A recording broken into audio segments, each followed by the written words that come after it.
Queremos saludar a la gente que está en las ciudades, en los pueblos, que está en Estados Unidos, que está en Argentina, en Colombia, en Haití, en Panamá. Queremos saludar a la gente que también se conecta con nosotros en Europa, Canadá. Así que saludos para todos. Sigan conectados con nosotros a través de nuestro canal, que le vamos a seguir trayendo una palabra de la revelación de Dios para este tiempo. Dios es el Señor. Hoy hablamos de la benignidad como fruto del Espíritu. Vamos a tener la Sagrada Escritura en el día de hoy. En la carta del apóstol Pablo a los Efesios, la carta a los Efesios, a la iglesia de Éfeso, en el 4:29 vamos a tener el texto sagrado.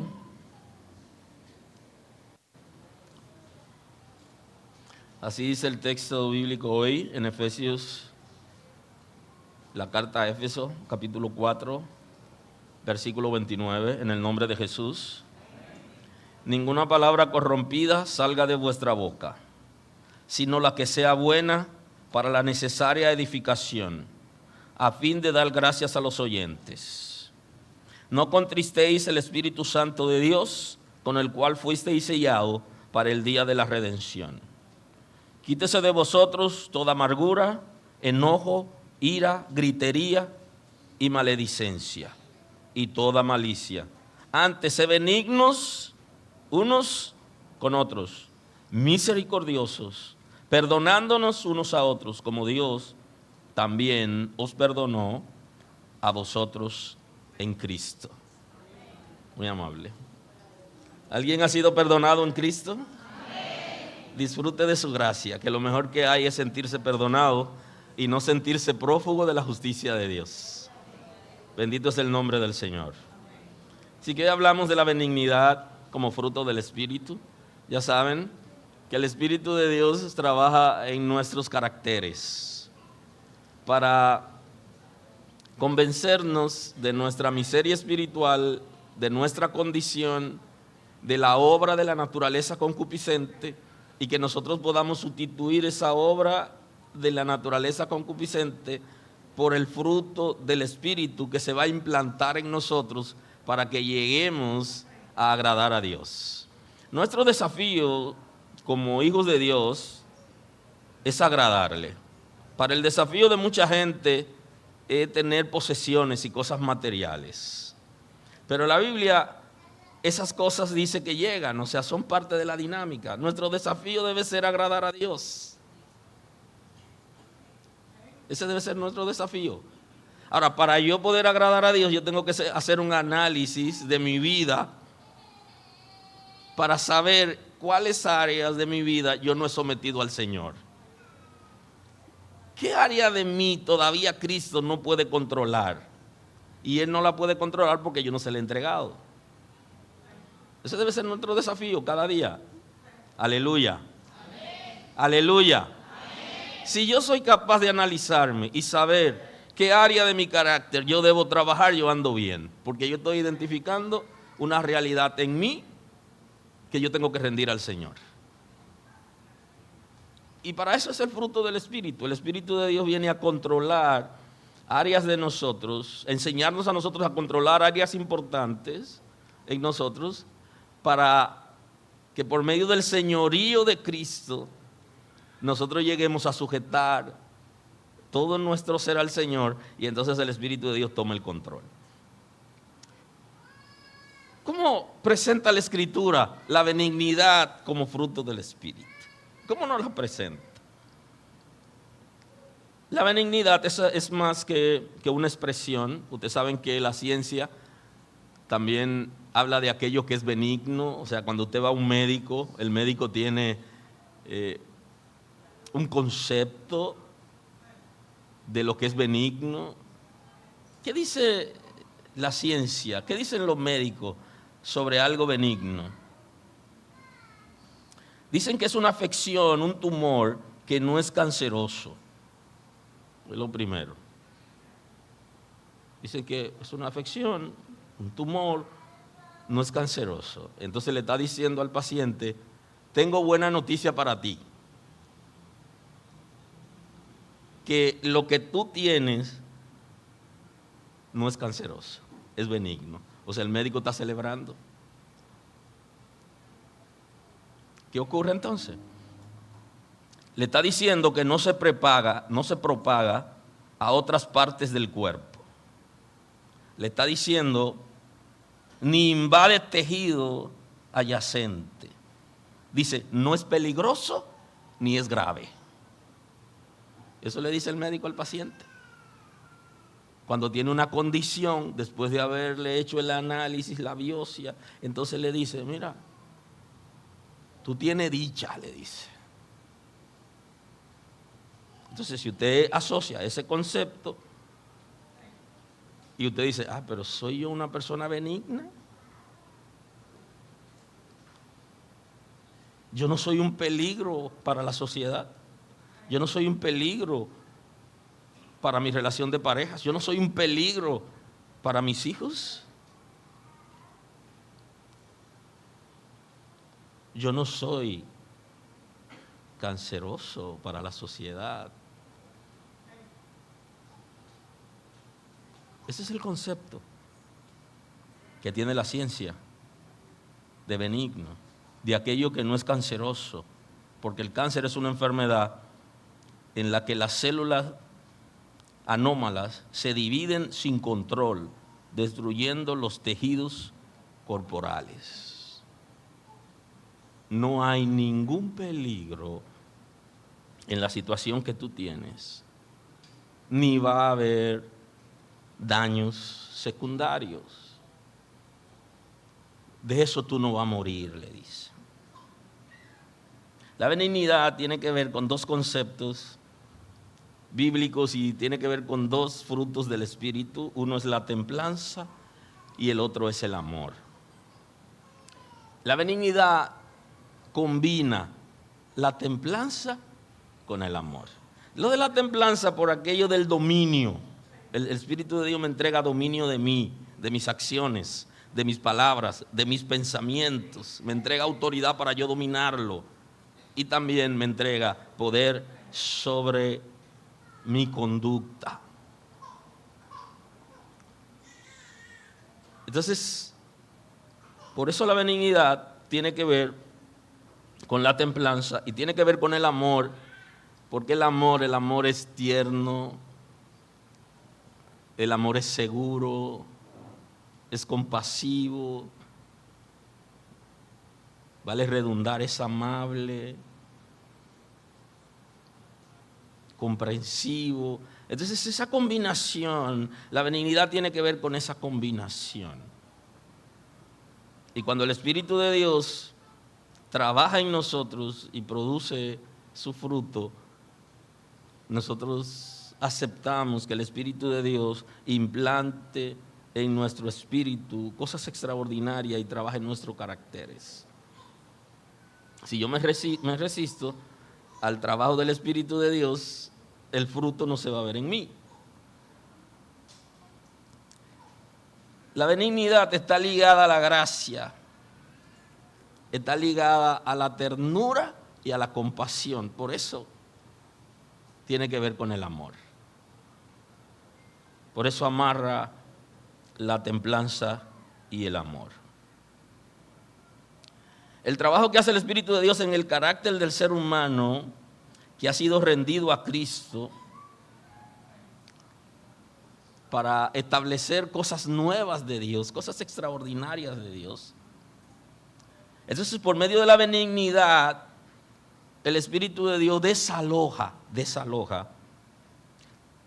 una obra concupiscente identificada en la Escritura que deberíamos prestar atención, porque para que la benignidad se manifieste tiene que desalojar una serie de comportamientos concupiscentes.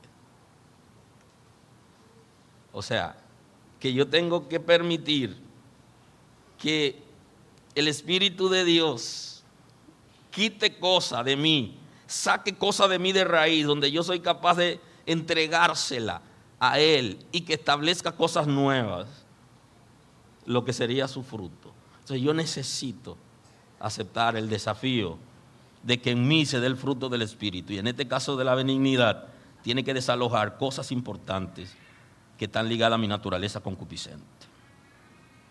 Una de ellas que establece es la soberbia, está la envidia, las enemistades, las disensiones y los pleitos.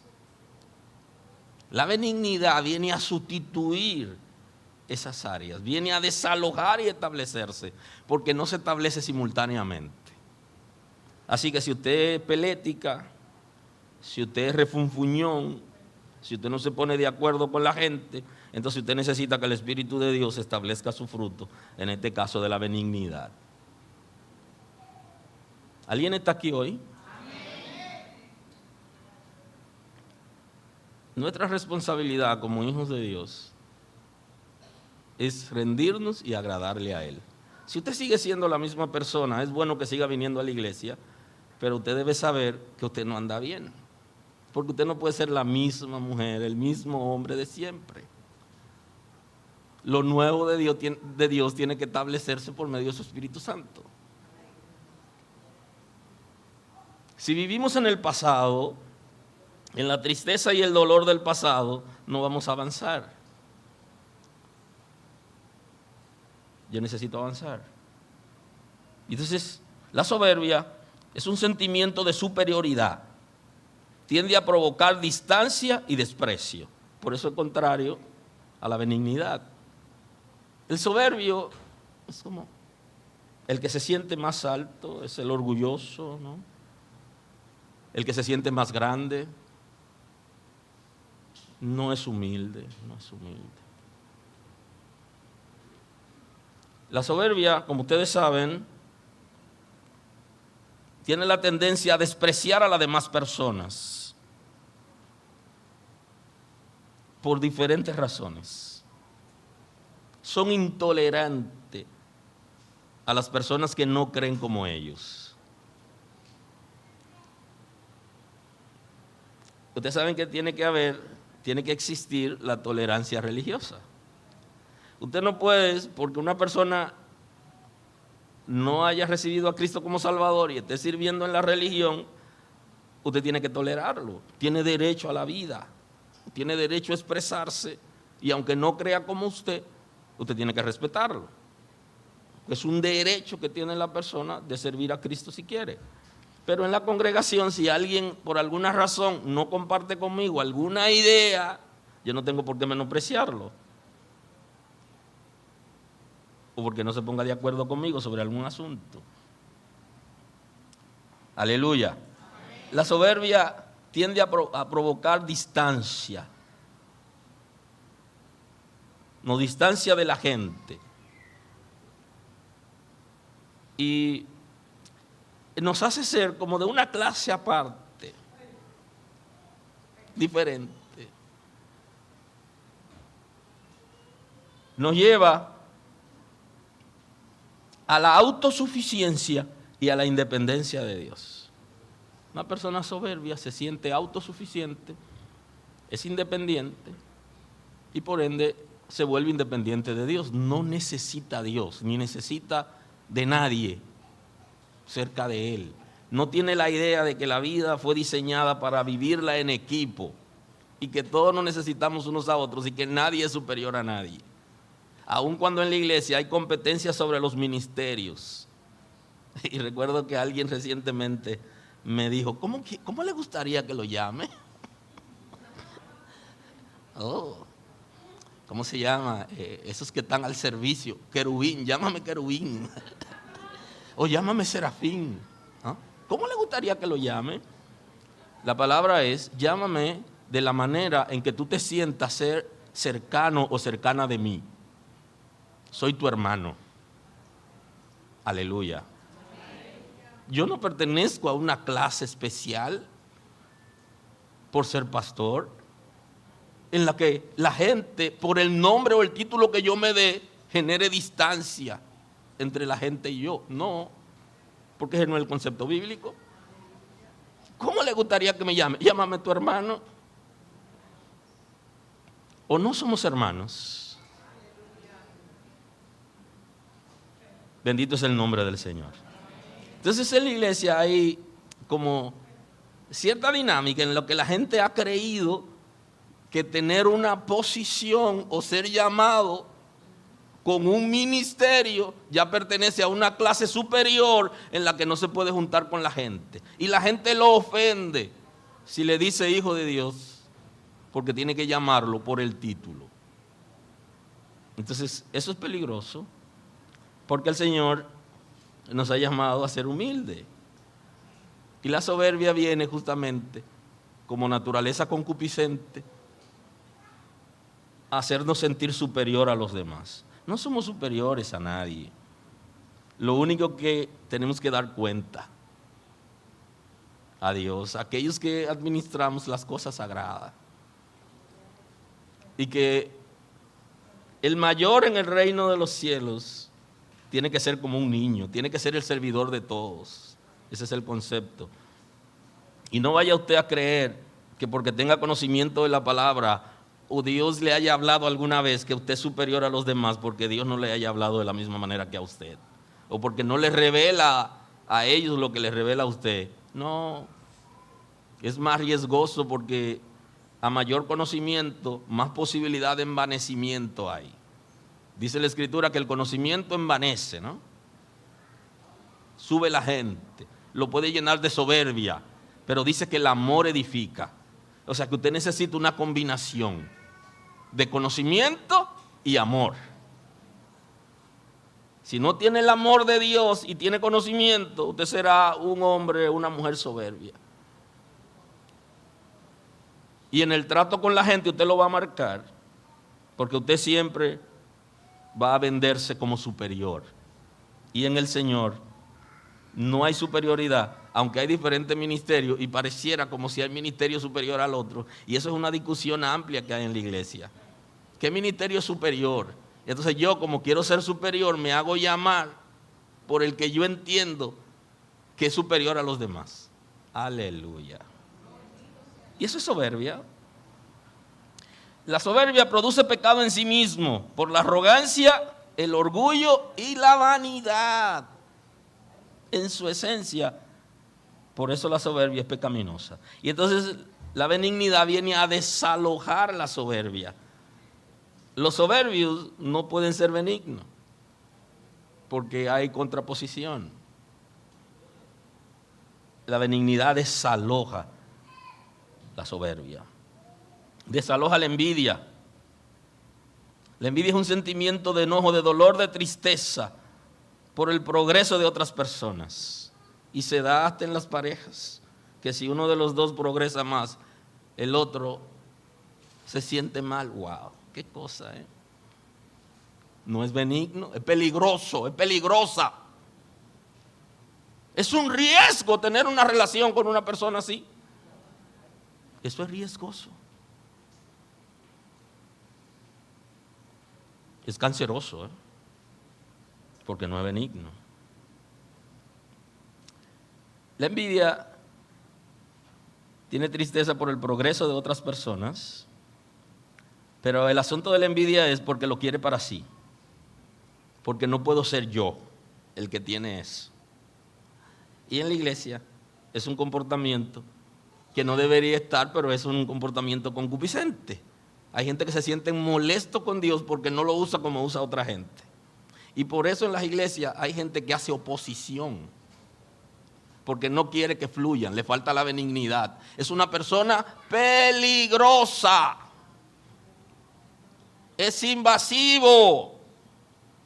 No aplaude el progreso de los demás ni siente satisfacción, sino que quiere que Dios le dio eso a él, o por qué no se lo dio a él. Eso es peligroso.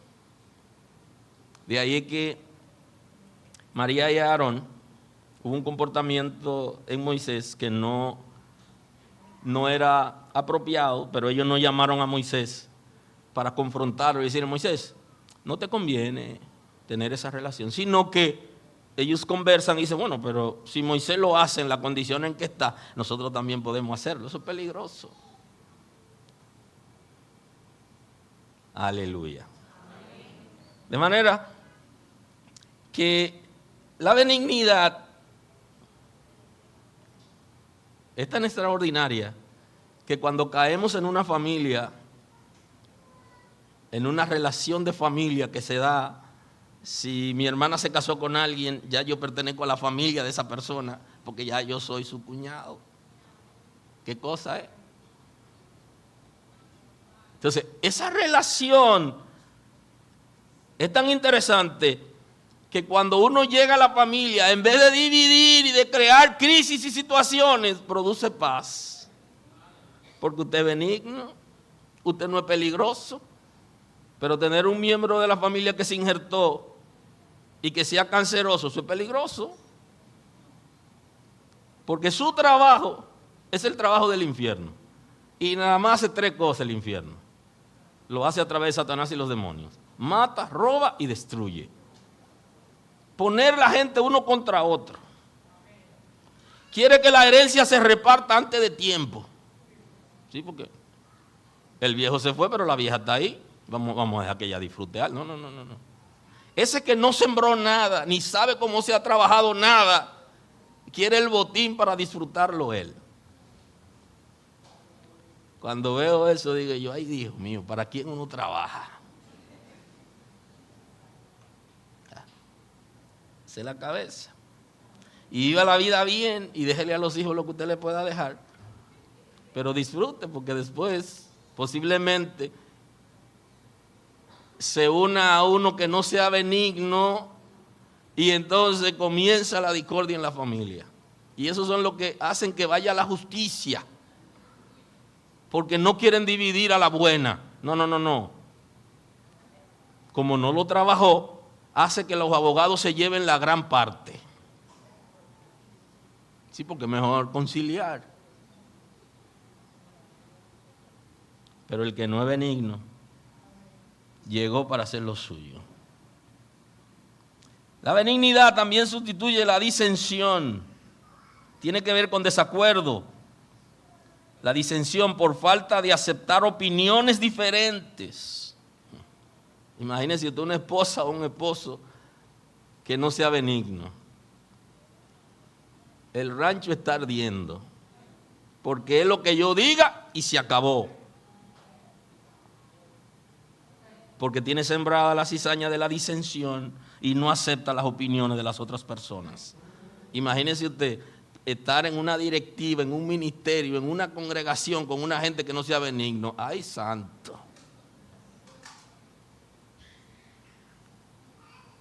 Bendito es el nombre del Señor. No está conforme con nada. No reconoce los créditos de otras personas. No reconoce las cosas buenas que tienen las otras personas.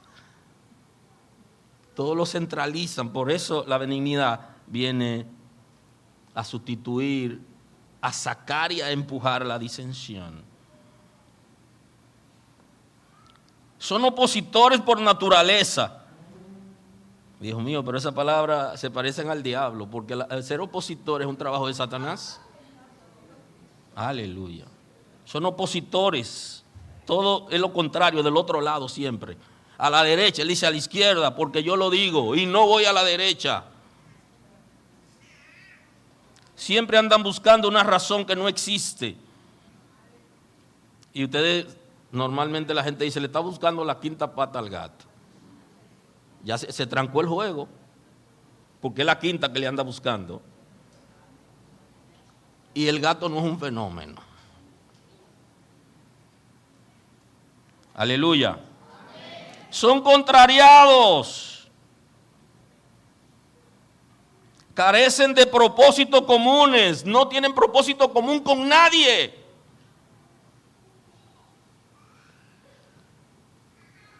Solamente ellos tienen su propio propósito.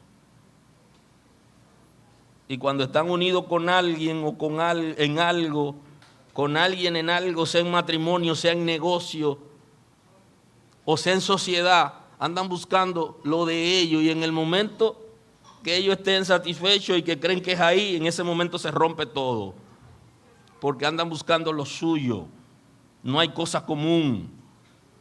No comparten la unidad de la visión, ni unidad de propósito, ni unidad del espíritu. Por eso la benignidad viene a desalojar la disensión, para que la vida sea diferente. Es como si el Espíritu de Dios le diera sentido a nuestra vida por medio de la gracia y de su misericordia. Viene a desalojar los pleitos. La gente que vive en pleito continuo, vive en enfrentamiento, disputas, discusiones, litigios. Y entonces la benignidad viene a sacar los pleitos y lo desaloja a la fuerza. Y también se lleva las enemistades, que es la tendencia a hacer enemigos. Hay gente que su trabajo es hacer enemigos. ¿Se hace el enemigo de alguien o hace que alguien se haga enemigo de otro? Y usted dice, pero ¿y por qué? ¿Qué es lo que yo le he hecho? No, que tú no tienes que hacerle nada. Es que esa es su naturaleza. Y entonces necesita la transformación del Espíritu de Dios y el fruto del Espíritu para que pueda desalojar, sacar a la fuerza las enemistades. Tienen relaciones de odio, de oposición. Sus relaciones son para crear en la otra gente situaciones y siempre están haciendo oposición. Normalmente se habla de abuso físico, de abuso verbal. Son intimidantes y agresivos. De eso se trata las enemistades. Por eso que la benignidad viene a sacarlo de nosotros. Imagínense usted, una persona que sea abusivo en términos verbal, físico, psicológico, una gente que sea agresivo y que sea intimidante. Entonces el Espíritu de Dios viene a traer benignidad. Aleluya. Aleluya. Por eso es que cuando la gente se relaciona con un hijo de Dios que ha sido transformado, es grata a la reunión. Es grata la asociación. Es grato el matrimonio. Es grato la relación de paternidad. Porque la benignidad viene a desear lo bueno. La persona que es benigno es una persona agradable, que quiere lo bueno para las otras personas. Bendito es el nombre del Señor. Ahora, Romanos, el apóstol Pablo cuando escribe a los Romanos en el capítulo 2, el versículo 3, él nos dice lo siguiente. Piensa esto, oh hombre, tú que juzgas a los que hacen y hacen lo mismo, ¿que tú escaparás del juicio de Dios? Gran pregunta. ¿O menospreciáis la riqueza de su benignidad, paciencia y longanimidad, ignorando que su benignidad te guía al arrepentimiento? Dos preguntas interesantes, y una de ellas le dice, ¿o tú ignoras que la benignidad de Dios es lo que te guía al arrepentimiento? Y el diseño de los hijos de Dios es que nos parezcamos a Dios. Y ese debe ser mi desafío como creyente, parecerme a Dios. Y si usted lo analiza, es posible que sea una frase sencilla, pero yo lo viví. Porque hubo un momento donde yo me analicé y yo me di cuenta que yo no me parecía tanto a Cristo, como dice la Escritura. Y por eso yo le hago el comentario. Porque hay ocasiones donde no nos estamos pareciendo al Señor. Y es más que la frase, ¿Cristo haría eso en tu lugar? Lo que tú estás haciendo, Cristo lo haría en caso de que sea Él. Eso es importante. Pero más que eso, nosotros saber que deberíamos parecernos a Cristo. Y la pregunta que deberíamos hacernos, una pregunta CP, personal, para uno analizarla como para uno sin decírsela a nadie, ¿qué tanto yo me parezco a Cristo? ¿Alguien está aquí hoy? ¿Qué tanto me parezco yo a Cristo?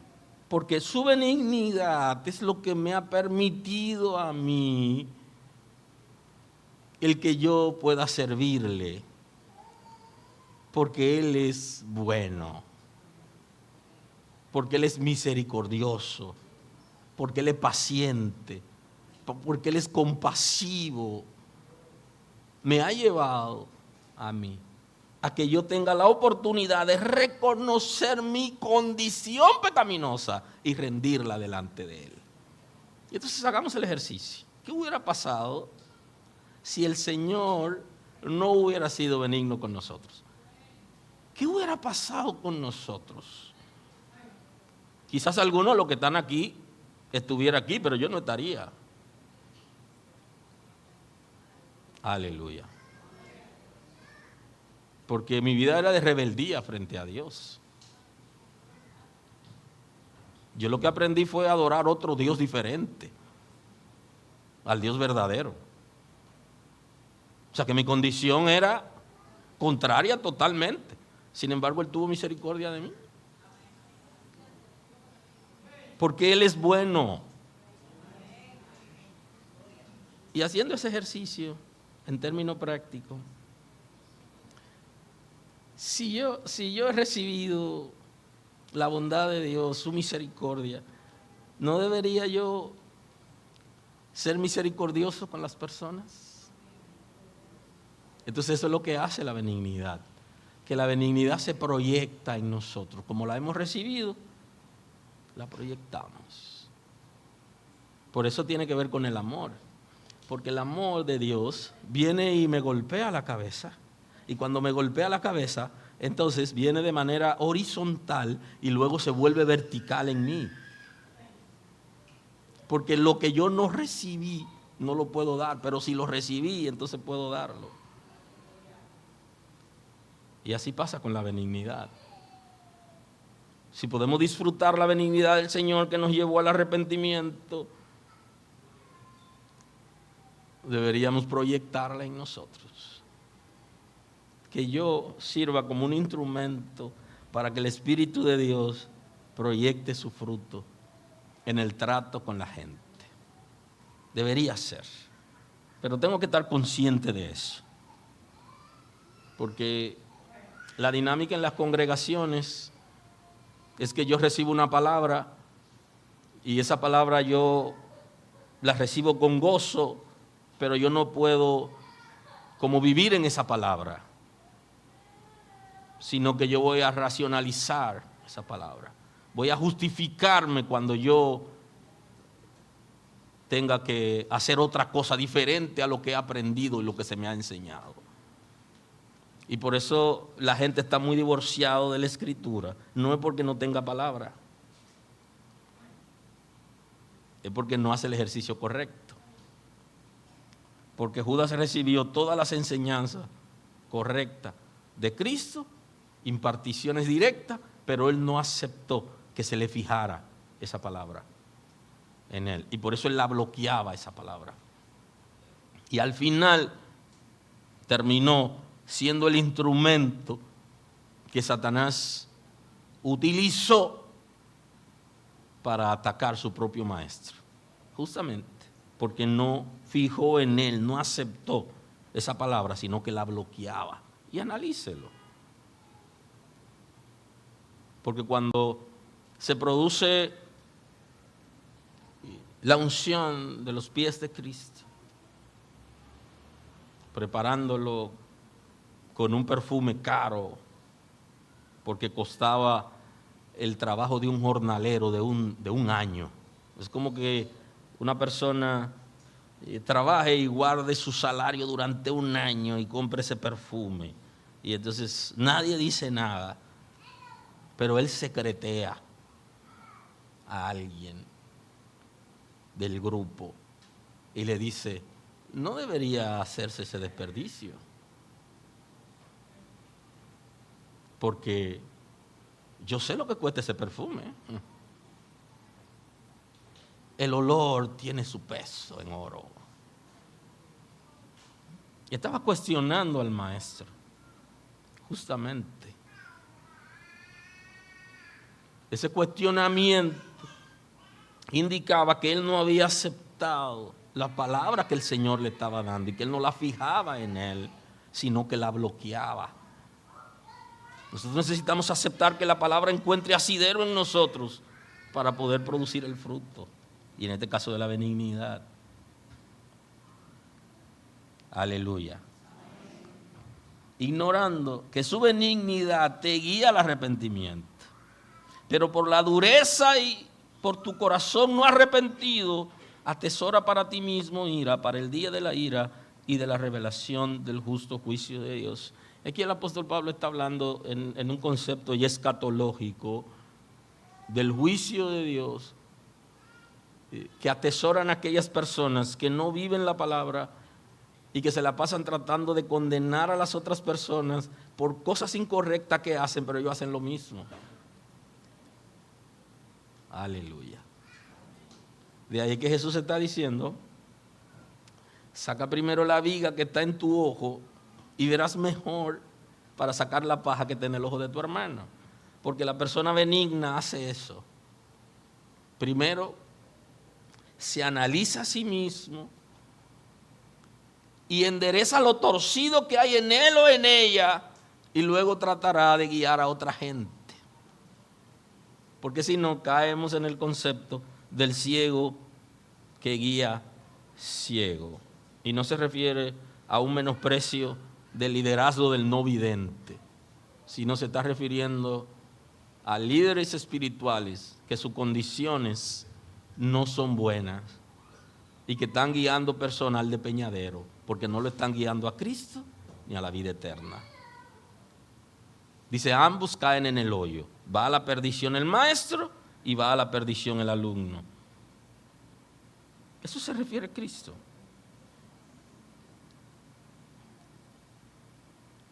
En la carta a los Efesios, el apóstol Pablo, en el 4:29, está tratando de dar una cátedra a los Efesios importante acerca de su comportamiento. En el versículo 29 dice que ninguna palabra corrompida salga de vuestra boca. Entonces, la persona benigna no hiere con palabras. Usa la palabra apropiada. No usa un lenguaje soez. No usa palabras propias de los impíos para dar señal de autoridad, porque la persona benigna no está interesado en ejercer autoridad. Está interesado en agradar a Dios y en vivir para Él. Y será autoridad por medio de su ejemplo y de su vida, no por imposición. Hay gente que cree que por el tono de la palabra o por el tipo de palabra que usan va a ser señal de autoridad. Mala noticia. En el reino de Dios no funciona. El hecho de que tú eches 5 San Antonio no funciona. No, tú te estás haciendo daño a ti. El hecho de que utilices las palabras que cuando tú eras impío, impía, utilizaba, que son palabras que por su naturaleza no es de gente que pertenece al reino de Dios. La gente que pertenece al reino de Dios tiene otro lenguaje. Comienza a sustituir palabras. Hasta los piropos de los hijos de Dios son diferentes, o deberían ser diferentes, porque hay gente en las iglesias que dice de todo. Y no es que nosotros pertenezcamos a alguna clase superior, no, es que el reino de Dios transforma. Es que el reino de Dios hace sencillo a la gente. Es que el reino de Dios se hace humilde, nos hace servidores. Es que el reino de Dios establece normativas de principios. Es que aún aquellos que no saben nada de letra no se extravían porque el Espíritu de Dios los guía. Ese es el reino de Dios. Que ninguna palabra corrompida salga de tu boca. Y sería un desafío para las parejas. Pero hay parejas que no pueden confrontar a su esposo o esposa por esa palabra, porque ellos también dicen lo mismo. Pero debería ser un desafío para las parejas, para los padres y para los hijos. Y yo estoy sorprendido Los muchachos que se han criado en la iglesia, ¿dónde fue que aprendieron esas palabras? ¿Dónde la aprendieron? ¿Quién se le enseñó?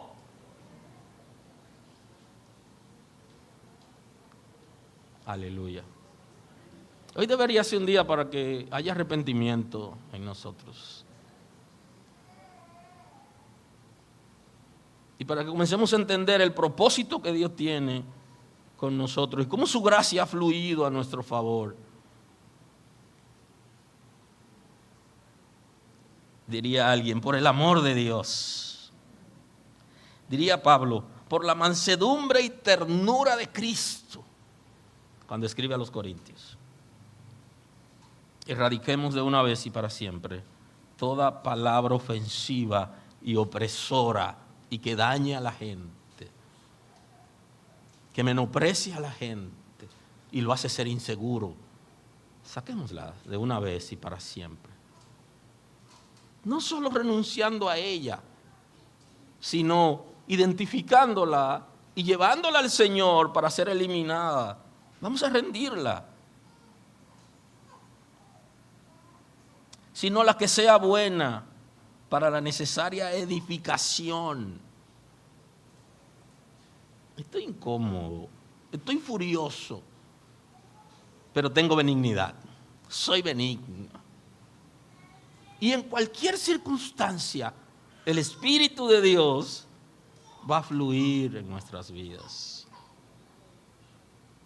Y el vocabulario influye en lo que yo digo que soy y en lo que yo quiero ser.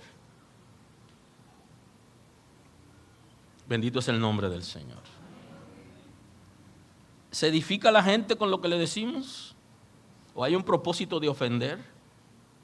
De hecho, hay una terapia que se utiliza para los adictos, que es muy agresiva, porque muchas veces no son expertos los que están en la terapia, sino son como algunos que ya se han recuperado. Ellos se llaman regenerados o recuperados.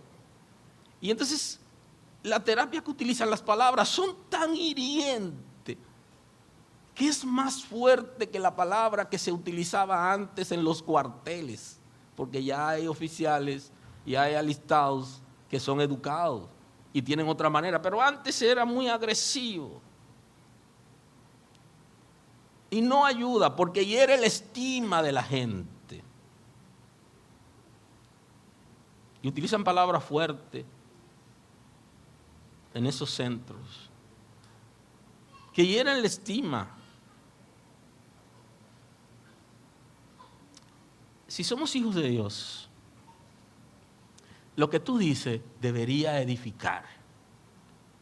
Tu palabra debe edificar, porque aún aquel que tiene mal comportamiento, tu deseo es que comience a portarse mejor. Y para que se porte mejor no es hiriéndolo. Aleluya. A fin de dar gracias a los oyentes. Como yo hablo, posiblemente provoque que la gente me hable, pero ocasionalmente no. Lo que pasa es que la gente no tiene más que dar y necesita ayuda, porque necesita cambiar su vocabulario. Y como no puede cambiarlo, necesita enriquecerlo, necesita conocer la palabra, la revelación, y el Señor va a ir implantando esa palabra que se requiere. Da gracia a fin de dar gracias a los oyentes, que la gente que nos escuche se sienta bien. Eso lo hace el benigno. Por eso yo necesito la benignidad del Señor. Porque en el vocabulario se refleja que el que me escuche se sienta agradado por lo que yo digo, en toda circunstancia, en todo momento. Y posiblemente alguien me diga: pastor, ¿a usted por qué no le han pisado el callo? A mí me han pisado hasta los dedos. Y soy sobreviviente no por mis fuerzas, sino por la misericordia de Dios. Porque Él me sostiene. En mi caso, Él me sostiene. Hay gente que es muy buena y ha pagado precio. Yo no he pagado ningún precio. Cristo lo pagó y Él me sostiene. Y de Él dependo. Y abro la boca por su misericordia. Él nos sostiene. Que cuando hablemos, llamemos la atención de alguien, pueda ser con una palabra agradable, a fin de dar gracias a los oyentes. Por eso es importante la benignidad, porque influye en el vocabulario de los santos. Bendito es el nombre del Señor. Dice, y no contristéis el Espíritu Santo de Dios, con el cual fuisteis sellados para el día de la redención. Punto, dice. Entonces nos está diciendo que nuestro vocabulario, nuestro comportamiento y nuestros pensamientos entristecen al Espíritu de Dios, que ha venido para establecer el señorío de Cristo en nosotros, para que nosotros podamos someter a Cristo nuestra voluntad para que la de Él suba. Bendito es el nombre del Señor. Y que no estamos llamados a entristecerlo. La pregunta sería personal también. ¿Cuántas veces al día nosotros entristecemos al Espíritu Santo? Por nuestro vocabulario, nuestros pensamientos o comportamiento. Si yo soy capaz de hacer ese análisis personal, me vuelvo un campeón. Que yo pueda darme cuenta en el día cuántas veces yo ofendí a Dios. ¿Cuántas veces en un día yo le produje tristeza al Consolador que ha sido enviado para guiarme al conocimiento de Dios, a la verdad y a una vida de principios? ¿Cuántas veces lo he entristecido por lo que digo, por lo que hablo, por lo que pienso, por lo que hago? ¿Cuántas veces? Usted puede darse cuenta de eso. Analícelo. Piénselo, estúdiese, conózcase y deje que la benignidad del Señor se manifieste en usted. No para con una gente, sino para con todos, porque esa es la dinámica de la universalidad de nuestro comportamiento. Ya no le produzcan más tristeza al Espíritu Santo, con el cual han sido separados, sellados para Dios, identificados como propiedad de Dios. No debiliten su relación con Dios, sino sean benignos. Quítese de vosotros, entonces le dice, tienen que sustituir, quítese de vosotros toda amargura, sustituyan la amargura, el enojo, la ira, la gritería, la maledicencia, la malicia. Sustitúyanlo por la benignidad. Aleluya. La idea es que yo rindo lo que yo tengo para dar paso a lo nuevo que Dios quiere establecer. Y entonces, en la medida que yo soy capaz de decirle al Señor, toma tú mis facultades, porque en este momento me han provocado y no me siento cómodo. Es diferente cuando yo libremente actúo y soy capaz de producir un viento tan fuerte que pueda mover todo lo que está alrededor de mí y pueda inclusive marcar la vida de alguien para siempre. Y si no, los que están casados no lo sabían, hay cosas que nosotros decimos y hacemos que marca la relación, y aunque estamos juntos hay algo ahí que impide que con libertad nos relacionemos. Trate usted de no provocar eso, para que después no apelemos, pero que él es cristiano, pero que ella es cristiana. Sí, pero tú sembrate y tiene que saber sembrar. ¿Qué quiere de cosechar? Porque lo que el hombre sembrare, eso cosechará. Aleluya. Amén. Aleluya. Amén. Pero por la misericordia de Dios, hace que recibamos cosas que no merecemos por su benignidad. Por eso recibimos algunas cosas que no merecemos. Dice entonces, antes de benigno uno con otros, misericordiosos, ¿okay? Sean compasivos los unos con los otros, tengan compasión. Sabe que está hiriendo a alguien, sabe que lo está dañando, sabe que lo ha dañado. Al menos sé compasiva, sé compasivo, compadécete de esa persona.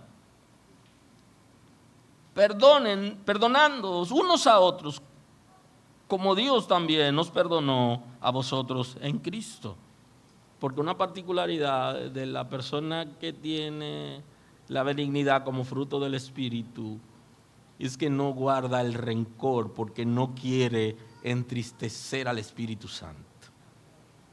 Y aunque la gente todavía no ha pedido perdón, pero ya se ha desprendido, no quiere decir que la gente va a dejar de pedir perdón. No, usted tiene que pedir perdón.